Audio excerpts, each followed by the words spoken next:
Combination में शादी होती है, डिकम्पोजिशन में तलाक होता है। सिंपली कॉम्बिनेशन में जब चीज़ें कॉम्बाइन होती हैं तब एक नई चीज़ बनती है। डिकम्पोजिशन बोलता है नहीं भाई यहाँ पहले तलाक करो, आप तोड़ो तभी एक। Hello guys, welcome back, this is Srivastava और आज हम शुरू करने वाले हैं हमारा chapter chemical reaction and equation. तो देरी किस बात की, उठाओ कॉपी पेन और शुरू करते हैं हमारे इस चैप्टर को।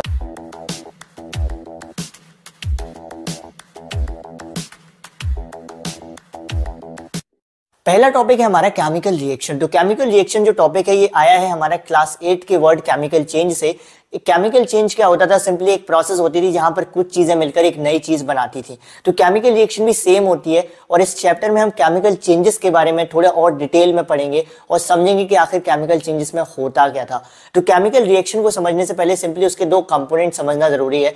अगर बेसिक वे में बोलूँ तो केमिकल रिएक्शन क्या है, जहां पर दो या दो से ज्यादा चीजें मिलकर एक नई चीज बनाए।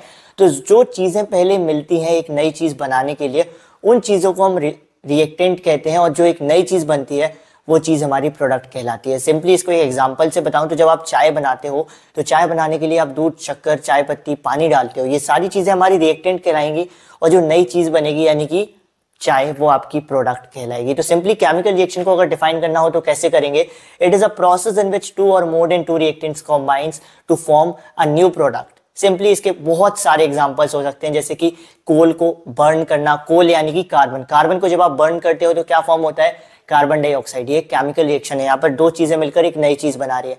मैग्नीशियम को जब आप बर्न करते हो एयर में तो क्या मिलता है आपको, मैग्नीशियम ऑक्साइड। यहाँ पे भी दो चीजें मिलकर एक नई चीज बना रही है। ये सारे एग्जाम्पल्स हैं हमारे केमिकल रिएक्शन के, ऐसे ढेर सारे एग्जाम्पल है।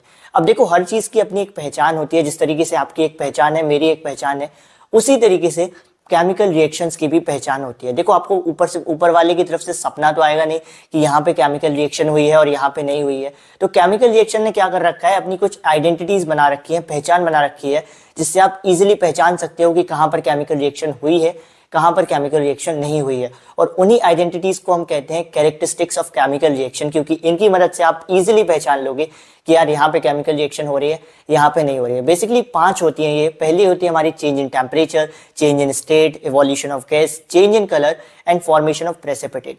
स्टार्ट करते हैं हमारे नंबर 1 के साथ, change in temperature. Change in temperature का मतलब है जब भी कोई प्रोसेस हो रही थी या रिएक्शन हो रही थी, अगर उस दौरान सॉल्यूशन का टेम्परेचर 10 डिग्री सेल्सियस था और रिएक्शन खत्म होने के बाद टेम्परेचर में चेंज आया, वो 15 डिग्री सेल्सियस हो गया, तो आप आंख बंद करके बोल दोगे कि यहाँ पर केमिकल रिएक्शन हुई है।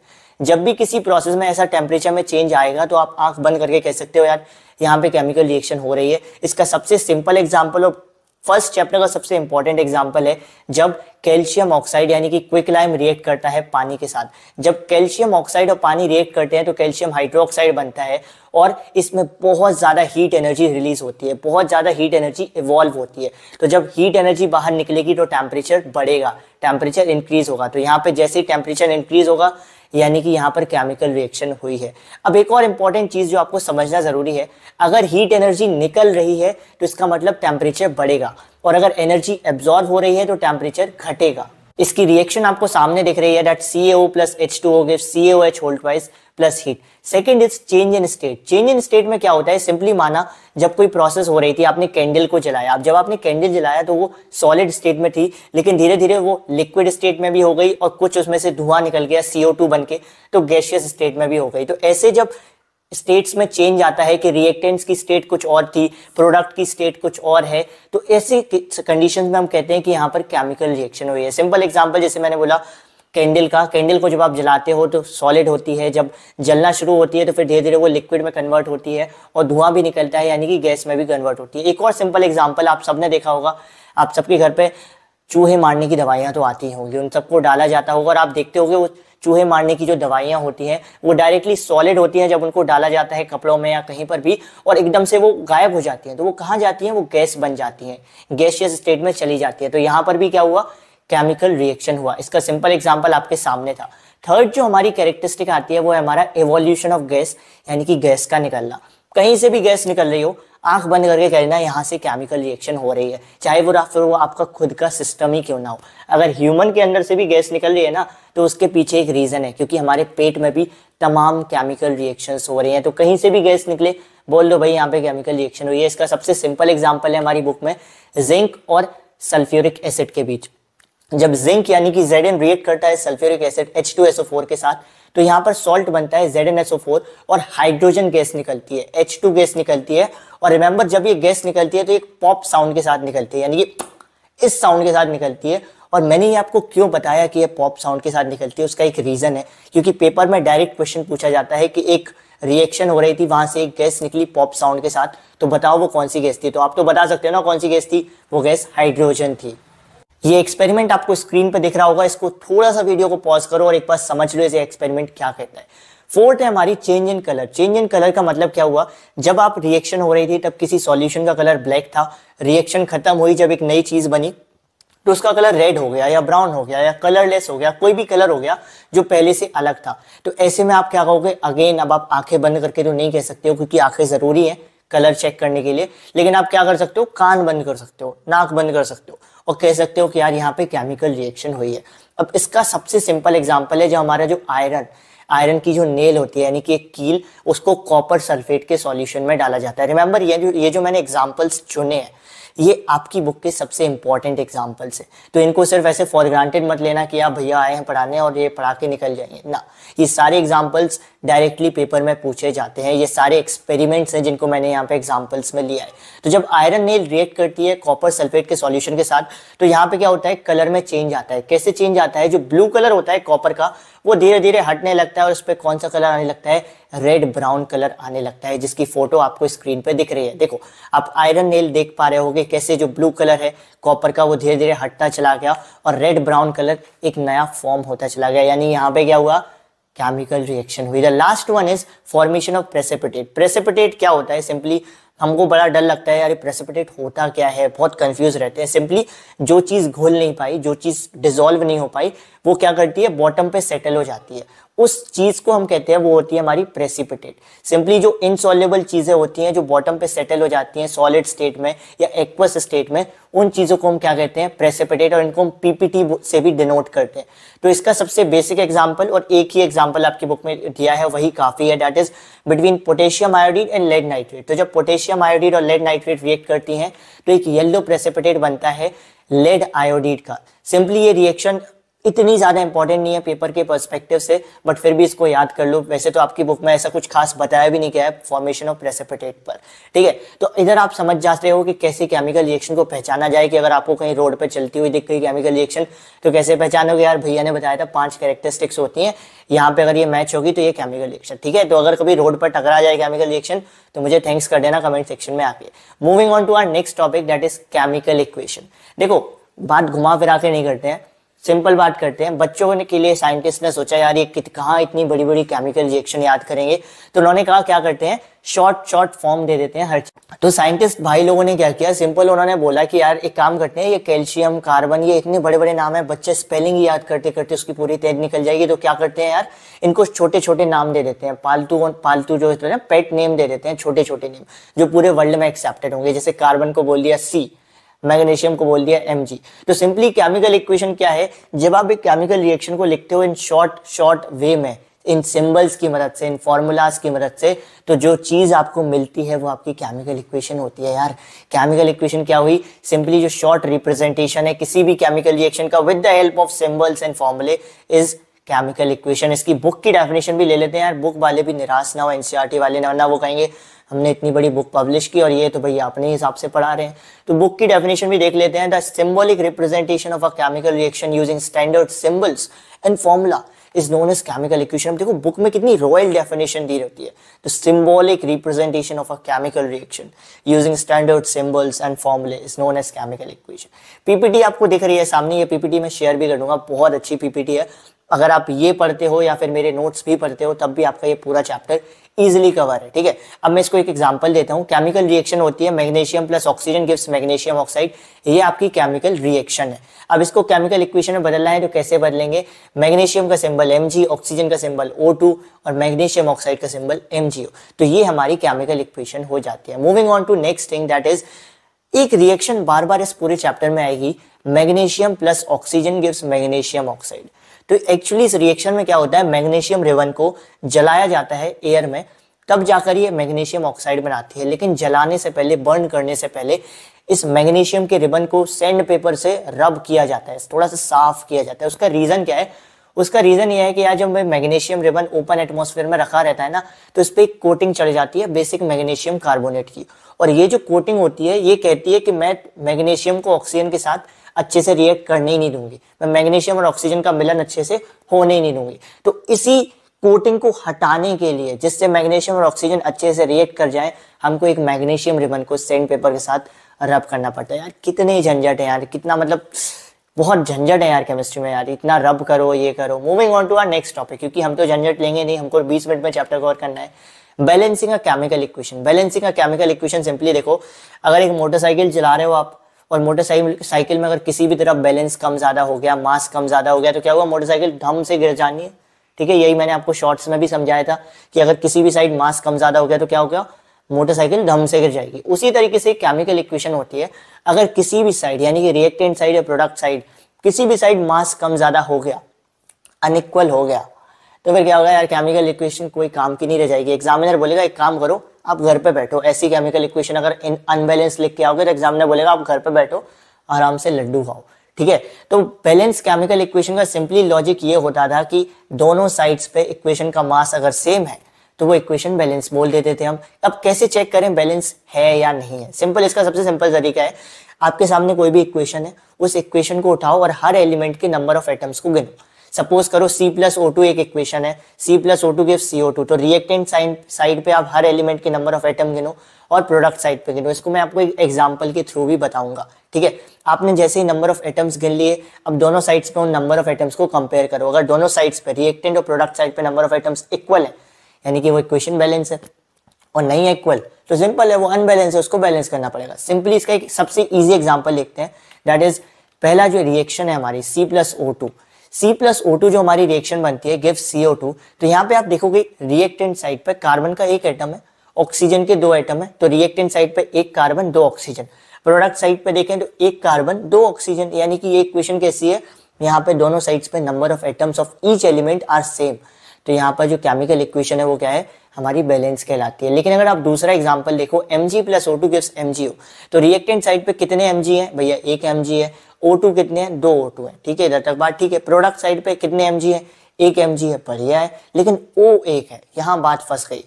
रिएक्टेंट साइड पे 2 O है, यहाँ पर 1 O है, यानी कि ये इक्वेशन कैसी है, अनबैलेंस्ड है, तो एक को आपको बैलेंस करना पड़ेगा। सबसे बड़ा सवाल यार केमिकल इक्वेशन क्यों बैलेंस करनी है। ये मोटरसाइकिल एग्जांपल तो ठीक है, लेकिन पेपर में तो ना मोटरसाइकिल लिख के आओगे कि मोटरसाइकिल के मास में अगर नहीं रहेगा तो गिरेगी, आपको वहां पर तो एक लॉजिकल रीजन देना पड़ेगा। तो एक केमिकल इक्वेशन को इसलिए बैलेंस किया जाता है, सिंपली एक law of conservation of mass बनाई गई थी। उस law of conservation of mass में ये बोल दिया गया कि देखो भाई, मास can neither be created nor be destroyed, ना तो तुम मास को बना सकते हो ना तुम मास को तोड़ सकते हो। तो जिसको तुम बना नहीं सकते, जिसको तुम तोड़ नहीं सकते, वो चीज क्या है भाई, वो तो हमेशा कांस्टेंट ही रहेगी। तो केमिस्ट्री कहती है जब मास हमेशा कांस्टेंट है तो एक इक्वेशन अनबैलेंस कैसे हो सकती है, एक इक्वेशन में मास अलग अलग कैसे हो सकता है। और उसी मास को कांस्टेंट प्रूव करने के लिए यार तुमको इतने झंझट करने पड़ते हैं, एक केमिकल इक्वेशन को बैलेंस करना पड़ता है। मतलब एक नॉर्मल रिएक्शन तुम लोगों से याद होती नहीं है, ऊपर से वो बोलते हैं कि तुमको इक्वेशन बैलेंस भी करो और बैलेंस्ड वाली इक्वेशन याद भी करो। सिंपल है, कितना झंझट है। मैं बोलता हूँ केमिस्ट्री ने बहुत झंझट दिए हैं तुम लोगों को, लेकिन हमारी वीडियो तुम्हारे लिए सारे कॉन्सेप्ट सिंपल बनाएगी। ओके, तो moving on to our next topic, I hope आप ये समझ गए होगे balancing of chemical equation. Now the topic is types of chemical reaction. Chemical reaction कितने टाइप की होती है, सबसे हलवा टॉपिक है। इस पूरे टॉपिक को मैंने सिर्फ 1 मिनट में कवर कर दिया था शॉर्ट्स में, अगर वो चाहो आप देख सकते हो, आपको दिख रहा होगा यहाँ पे आई बटन, वहां से आप देख सकते हो उसको। ठीक है, 4 टाइप की बेसिकली केमिकल रिएक्शंस होती हैं, 2 और टाइप की होती हैं जिनके बारे में हम बात करेंगे थोड़ी थोड़ी, पर ज्यादा डिटेल में नहीं जाना है उनकी। 4 कौन कौन सी होती हैं, combination, decomposition, displacement, double displacement. उसके बाद हमारी एंडोथर्मिक, एक्सोथर्मिक आ जाती है, and one more is precipitation. तो सबसे पहले अगर हम देखें कॉम्बिनेशन रिएक्शन, तो कॉम्बिनेशन क्या होती है एक्चुअली हमारी, कॉम्बिनेशन वर्ड का मतलब है कॉम्बाइन होना। सिंपल है, 2 चीजें कॉम्बाइन हो रही हैं तो वो कॉम्बिनेशन हो रहा है वहां पे। तो कॉम्बिनेशन का मतलब होता है मिलन, कॉम्बाइन होना। तो जब भी 2 या 2 से ज्यादा रिएक्टेंट्स कॉम्बाइन होते हैं, उनका मिलन होता है और वो एक सिंगल प्रोडक्ट बनाते हैं। रिमेंबर, एक सिंगल प्रोडक्ट, सिर्फ एक प्रोडक्ट बनना चाहिए। जब 2 या 2 से ज्यादा रिएक्टेंट्स कॉम्बाइन होते हैं और एक सिंगल प्रोडक्ट बनाते हैं, तो उस रिएक्शन को हम क्या कहते हैं, कॉम्बिनेशन रिएक्शन। सिंपल एग्जांपल इसका C+O2, ये 2 रिएक्टेंट थे, इन्होंने मिलकर सिर्फ एक प्रोडक्ट बनाया CO2, तो ये रिएक्शन हमारी कॉम्बिनेशन है। अगर एक से ज्यादा प्रोडक्ट है तो फिर आप उसको कॉम्बिनेशन मत बोलना, कंफ्यूज मत होना कॉम्बिनेशन में फिर, ठीक है। तो कॉम्बिनेशन में क्या होता है, एक प्रोडक्ट बनता है खाली। इसके और भी एग्जांपल है। अब इसकी जनरल इक्वेशन क्या हो जाएगी, ए प्लस बी गिव्स सी। ए क्या हो गया हमारा, एक रिएक्टेंट भैया, बी भी रिएक्टेंट है और सी हमारा एक प्रोडक्ट है।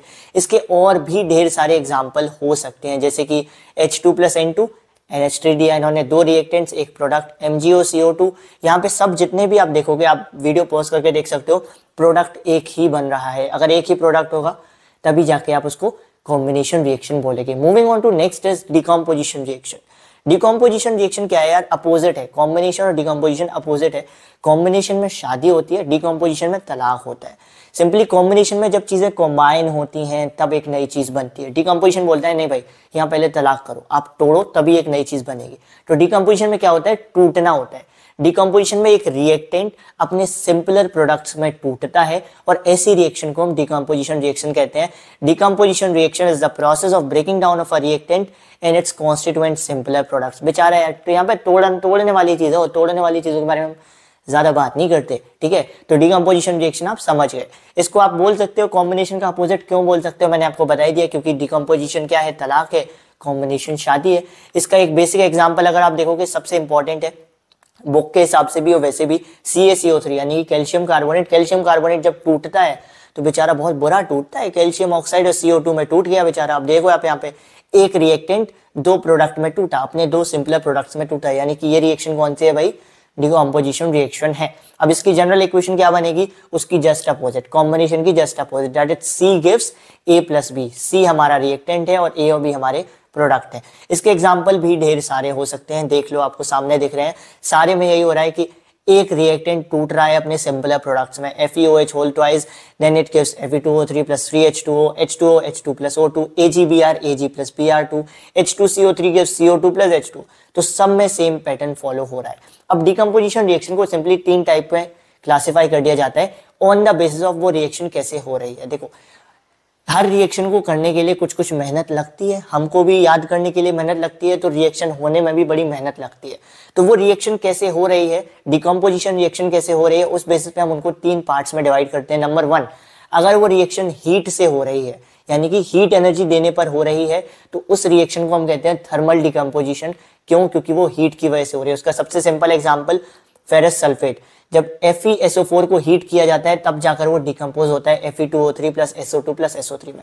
दूसरे टाइप में क्या होता है, कुछ रिएक्शंस ऐसी होती हैं जिनमें इलेक्ट्रिसिटी देनी पड़ती है। कुछ डिकम्पोजिशन रिएक्शन किसकी मदद से कैरीड होती हैं, इलेक्ट्रिसिटी की मदद से कैरीड होती हैं। तो ये दूसरा टाइप हो जाता है हमारे, जिसको हम कह सकते हैं इलेक्ट्रोलाइटिक डिकम्पोजिशन रिएक्शन। क्यों, क्योंकि आपने यहाँ पर इलेक्ट्रिसिटी को सप्लाई किया। इसका सबसे basic example H2O H2 plus O2 में टूटता है। एंड थर्ड इज, कुछ रिएक्शंस ऐसी होती हैं जो सनलाइट की प्रेजेंस में होती हैं। कुछ डिकम्पोजिशन रिएक्शंस सनलाइट की मदद से होती हैं, उनको हम कह देते हैं सिंपली फोटोकेमिकल कह सकते हो तुम, फोटोकेमिकल डिकम्पोजिशन रिएक्शन। जैसे कि सबसे सिंपल एग्जांपल फोटोसिंथेसिस, प्लांट अपना खाना कैसे बनाते हैं, सनलाइट की प्रेजेंस में बनाते हैं। इसका दूसरा एग्जांपल क्या हो जाएगा हमारा, AgCr, AgCl या AgBr, जो टूटता है Ag प्लस Br2 में, किसकी प्रेजेंस में, सनलाइट की प्रेजेंस में। तो सिंपली तीन टाइप ऑफ डिकम्पोजिशन रिएक्शन आप देख गए, thermal decomposition, electrolytic decomposition and third is photochemical decomposition. और ये किस बेसिस पे क्लासिफाइड है, ऑन द बेसिस कि किस तरीके से रिएक्शन कैरिड आउट हुई है। तो डिकम्पोजिशन रिएक्शन ये हमारी खत्म होती है। Number 3 is displacement.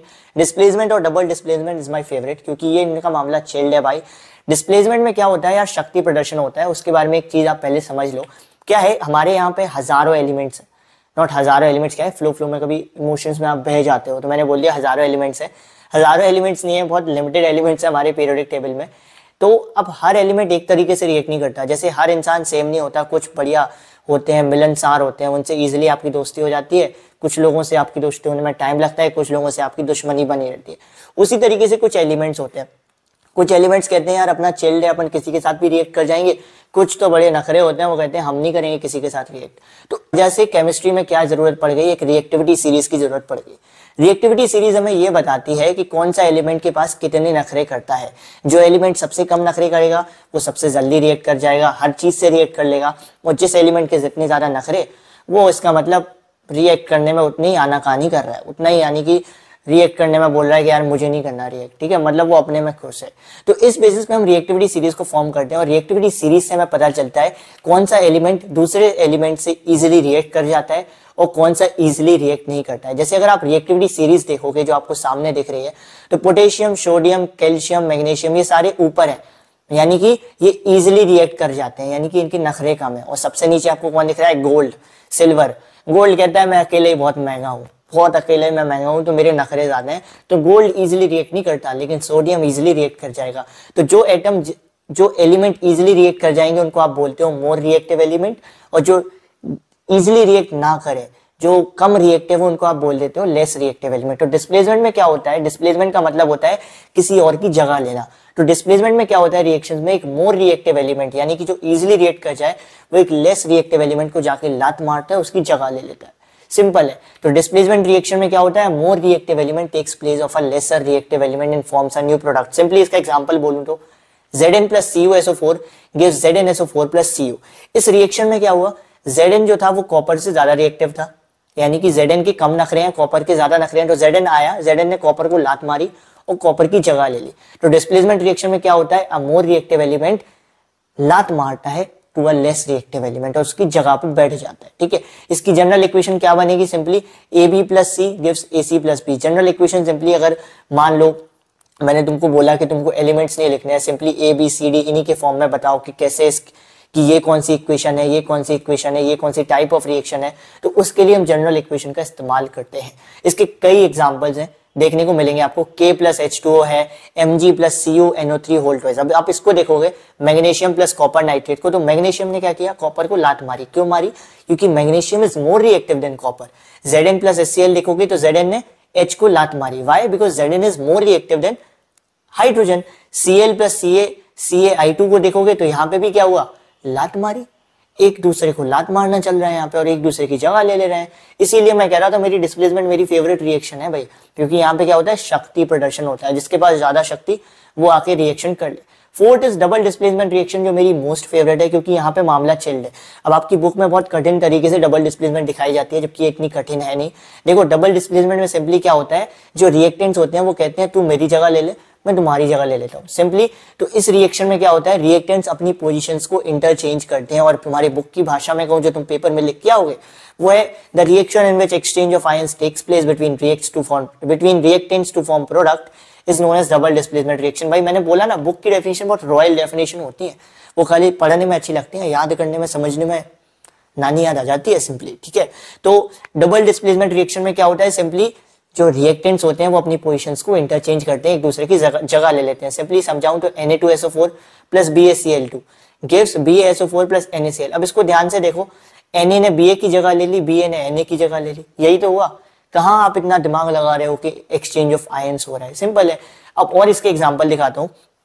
KBr plus AgNO3, तो K ने Ag की जगह ले ली, Ag ने K की जगह ले ली। Na2SO4 प्लस SrCl2 प्रोडक्ट बना, तो Na ने Sr की जगह ले ली, Sr ने Na की ले ली। ऐसे ही आप देख लो, यानी कि सिंपली क्या हो रहा है यहाँ पे? रिएक्टेंट्स एक दूसरे की जगह ले रहे हैं। तो ये कुछ कठिन रिएक्शन नहीं है, सिंपली आप देखो इधर और एक बार में समझ जाओगे कौन सी रिएक्शन क्या। इस वीडियो को देखो, सब समझ जाओगे। नोट्स भी देने वाला हूं मैं एट द एंड, और इस पीपीटी की लिंक भी देने वाला हूं मैं इसी वीडियो में। ओके, तो moving on to our next topic, oxidation and reduction. ये बहुत सिंपल प्रोसेस है, क्लास 10th के लिए तो ये बहुत ही सिंपल है, क्योंकि जब आप 12th में आओगे तब आप ऑक्सीडेशन रिडक्शन के बारे में थोड़ा डिटेल में पढ़ोगे।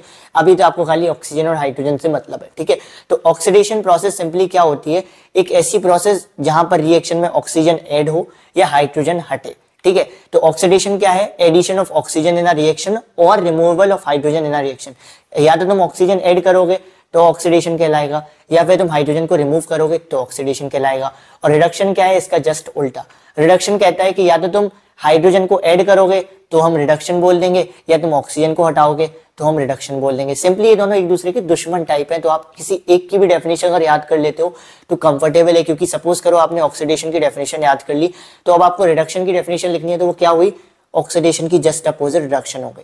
लेकिन कुछ रिएक्शंस ऐसी होती हैं जहां पर ऑक्सीडेशन भी होता है, रिडक्शन भी होता है। जैसे मान लो कोई रिएक्शन थी, वहां पर ऑक्सीजन ऐड भी हो गई और हाइड्रोजन भी ऐड हो गई, तो ऐसी रिएक्शंस को आप क्या बोलोगे? ऑक्सीडेशन रिडक्शन बोलोगे। क्या बोलोगे? ऐसी रिएक्शंस को आप रेडॉक्स रिएक्शन बोलते हो। रेडॉक्स वर्ड में क्या आ जाता है? RED का मतलब रिडक्शन हो गया, OX का मतलब ऑक्सीडेशन। तो ऐसी रिएक्शन जिनमें ऑक्सीडेशन और रिडक्शन दोनों होते हैं वो हमारी क्या कहलाती हैं? रेडॉक्स रिएक्शंस कहलाती हैं। आपको बहुत सारी रेडॉक्स रिएक्शन देखने को मिलेंगे। Moving on to our next topic जो है हमारा examples of oxidation and reduction, that is Cu plus O2 gives CuO। Cu plus O2 gives CuO। इसका क्या मतलब है? कॉपर और ऑक्सीजन ने रिएक्ट किया और CuO बनाया, यानी कि कॉपर में ऑक्सीजन मिल गई। तो इसका मतलब यहाँ पे क्या हुआ? ऑक्सीडेशन हुआ, एडिशन ऑफ ऑक्सीजन हुआ तो ऑक्सीडेशन हुआ। दूसरी रिएक्शन है CuO plus H2, copper oxide plus hydrogen gives copper plus H2O।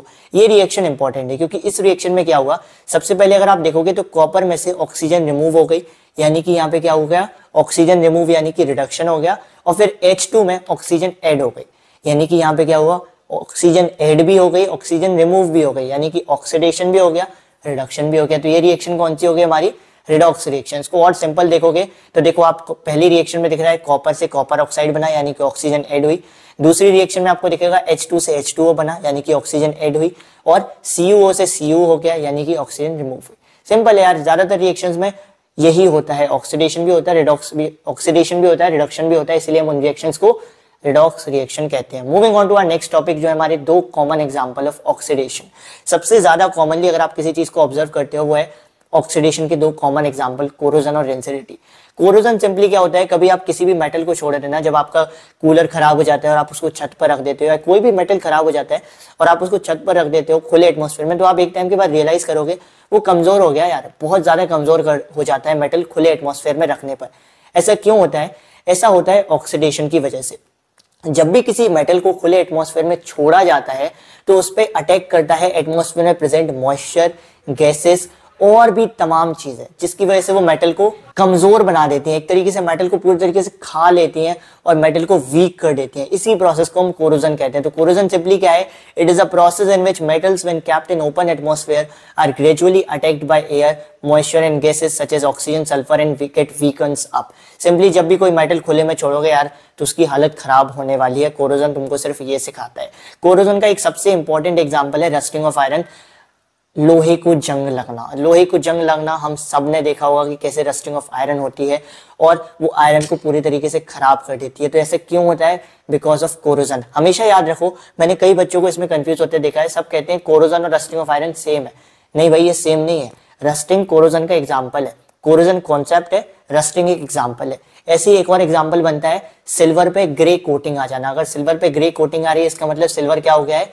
Corrode हो गया है, उस पर कोरोजन की प्रोसेस आ गई है। दूसरी जो हमारी प्रोसेस होती है वो होती है रेंसिडिटी। रेंसिडिटी तो और भी कॉमनली आप देख लोगे, कोई भी आप ऑयली या फैटी फूड बाजार से लाओ, उसको खुले में एटमॉस्फेयर में छोड़ दो कुछ भी समय के लिए, 6-7 घंटे के लिए छोड़ दो, पहली बात तो वो खाना खराब हो जाएगा, दूसरी चीज उससे कुछ टाइम बाद बहुत बुरी स्मेल आने लगेगी।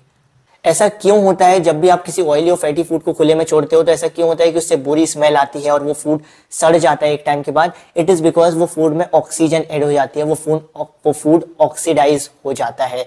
तो रेंसिडिटी क्या है? It is simply a process, जब भी आप किसी ऑयली फैटी फूड्स को ओपन एटमॉस्फेयर में छोड़ोगे तो उससे वो ऑक्सीडाइज हो जाएगा और उसमें से एक अनप्लेजेंट स्मेल आने लगेगी और जो खाना होगा ऑयली और फैटी फूड जो होगा वो खाने लायक भी नहीं बचेगा, वो खाने को स्पॉइल कर देगा।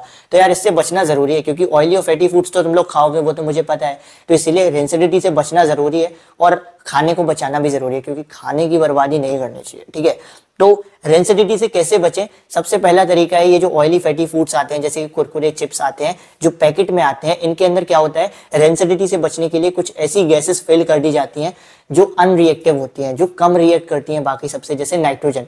इससे क्या होता है? वो ऑक्सीडाइज नहीं होते। अगर मैं आपको सिंपल एक एग्जांपल दूं तो अगर आप चिप्स के पैकेट को खोल के रख दोगे खुले एटमॉस्फेयर में तो 24 घंटे के बाद उससे बदबू आने लगेगी और 5-6 घंटे के अंदर अंदर वो चिप्स के पैकेट में से चिप्स जितनी क्रंची होती है ना वो बिल्कुल क्रंची नहीं बचेंगे। उसको आप चमचोली कहते हो कि वो बिल्कुल जैसे पापड़ होता है ना, खुले एटमॉस्फेयर में रख दो तो वो पापड़ के अंदर से पूरी क्रिस्पीनेस, क्रंचीनेस सब चली जाती है। उसी तरीके से कुरकुरे चिप्स के अंदर से भी चली जाएगी अगर आपने उसका पैकेट खोल के रख दिया खुले एटमॉस्फेयर में। तो नंबर 1 थिंग, रेंसिडिटी से बचना है तो क्या करना पड़ेगा भाई? कि हमको एक चीज करनी है, जो पैकेज फूड है उनमें नाइट्रोजन गैस फिल करनी है। दूसरी चीज क्या कर सकते हो? रेफ्रिजरेटर में रख सकते हो खाने को। रेफ्रिजरेटर क्या करता है? सिंपली ऑक्सीडेशन को स्लो कर देता है। याद रखो, रेफ्रिजरेटर यानी कि फ्रिज। अब देखो फ्रिज को रेफ्रिजरेटर बोलते हैं। जब जी भटक गई मेरी, मैंने बोला था बहुत रॉयल लैंग्वेज यूज होती है यहाँ पे। तो जब आप फ्रिज में सामान को रखते हो तो ऑक्सीडेशन स्लो हो जाता है, तो इसीलिए ये मत सोचना कि फ्रिज में रख दिया तो हमेशा खाना अच्छा बना रहेगा। नहीं यार, फ्रिज में भी एक टाइम के बाद ऑक्सीडाइज होगा, बस थोड़ा सा आपको मौका दे देता है वो कुछ और दिन तक चीज़ों को खाने का, लेकिन फ्रिज में भी लंबे टाइम के लिए तक नहीं छोड़ना चाहिए ऑयली और फैटी फूड्स को। तीसरी चीज़ क्या की जा सकती है, एंटीऑक्सीडेंट्स मिलाए जा सकते हैं खाने में। कई तरीके के एंटीऑक्सीडेंट्स आते हैं ऑयली और फैटी फूड्स में मिलाने के लिए, जो क्या करते हैं, ऑक्सीडेशन होने से बचाते हैं। चौथी चीज़ क्या की जा सकती है, फूड को एयर टाइट कंटेनर में रखो, मतलब ऐसे कंटेनर में जहाँ पर एयर ना पहुँच रही हो, जिससे क्या होगा, जिससे फूड को ऑक्सीजन नहीं मिलेगी और वो ऑक्सीडाइज नहीं होगा। फिफ्थ थिंग, हर चीज पे आप लिखा देखते होगे keep food away from light, light से दूर रखो फूड को, उससे भी ऑक्सीडेशन प्रोसेस स्लो हो जाती है। तो ये तो था हमारा चैप्टर पूरा। इसकी पूरी पीपीटी आपको मिलेगी यहाँ पर, कहाँ पर, डिस्क्रिप्शन लिंक में। साथ ही साथ आपको नोट्स भी मिलेंगे इसी चैप्टर के डिस्क्रिप्शन लिंक में, वो ऑलरेडी अपलोडेड है। तो यहाँ तो खत्म होता है हमारा chapter chemical reaction and equation. मिलते हैं हमारे नेक्स्ट चैप्टर में एक छोटी सी वीडियो के साथ, जिसमें एक बहुत ही सिंपल तरीके से एक नए चैप्टर को आपको समझाने की कोशिश होगी। आई होप ये वीडियो आपको पसंद आएगी। अगर पसंद आई है तो कमेंट सेक्शन में जरूर अपना फीडबैक बताकर जाना। मिलते हैं नेक्स्ट वीडियो में, तब तक के लिए stay focused and stay updated. Thank you guys.